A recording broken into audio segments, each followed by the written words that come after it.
While most notoriously deadly toxins are cooked up in a lab, asbestos is a naturally occurring mineral. It is a stone that can be pulled straight from the ground and woven like cotton. The secret to this rock is its chemistry. At its core, a silicon atom tightly locks on to 4 oxygen atoms, forming a silica tetrahedron. These tetrahedra link to form flat sheets that naturally roll up into resilient, scroll-like tubes. Because the atoms inside this structure are already completely bound to oxygen, there is nothing left for the oxygen in the air to react with. The material is essentially immune to fire. In the 19th century, this immunity was a necessity. Cities were booming and built almost entirely of wood, meaning a single stray spark could destroy an entire neighborhood in hours. The breaking point arrived with the Great Fire of New York in 1835. In just 2 days, a third of Manhattan was reduced to ash. Society needed a way to make the foundations of modern life fireproof. Industrialists turned to the indestructible rock. They pulled it from the earth by the ton, spinning those fireproof fibers into textiles, insulation, and the very fabric of industrial manufacturing. This miracle mineral successfully solved the existential threat of urban fires, quietly embedding itself into the structural fabric of the modern world. Quick interruption. If you're enjoying the video, subscribing really helps the channel grow, so I can make more content like this. It's completely free, and you can always change your mind later. The exact atomic properties that protected buildings from fire turned lethal once the mineral crumbled into dust and entered the human respiratory system. When inhaled, these microscopic, rigid fibers travel down the trachea, piercing and embedding deep into the delicate, soft tissue of the lungs' alveolar sacs. The body's cleanup crew, specialized white blood cells called macrophages, arrive to engulf the invaders. But the fibers are too long and stiff to be swallowed.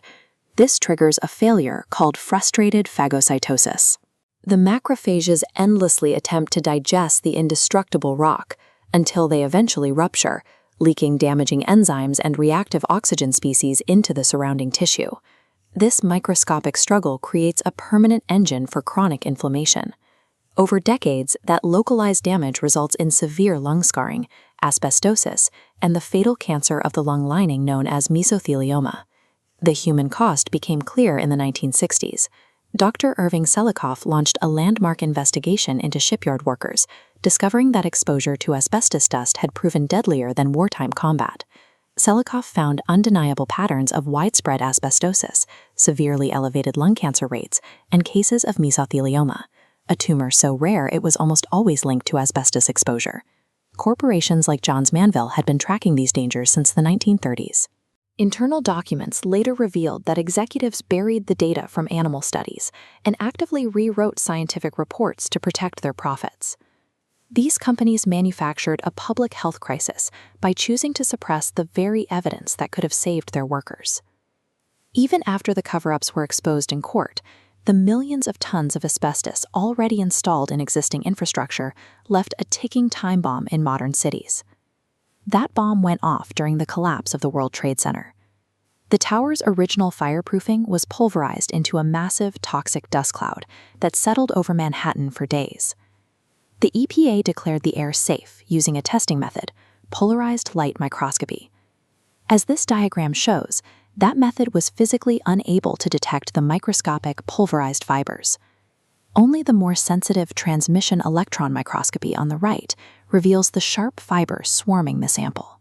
By relying on outdated regulations and blind testing methods, authorities falsely assured New Yorkers the air was safe, condemning thousands to secondary exposure and death. Today, the threat is moving beyond industrial buildings. Narrow legal definitions allow regulatory bodies to ignore cleavage fragments and naturally occurring asbestos found throughout the environment. In the Nevada desert, off-roading enthusiasts are unknowingly kicking up and inhaling naturally occurring toxic dust from trails that fall outside of any regulated zone. These loopholes, combined with the lack of a total ban in the U.S. until 2024, mean asbestos continues to appear in modern consumer products, from children's makeup to toys. Despite mounting global deaths, regulatory bodies face constant legal challenges from commercial industries fighting to maintain their use of the material.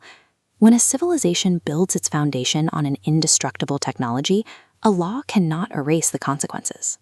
The ghost of that miracle mineral will outlive its creators, remaining embedded in our world forever.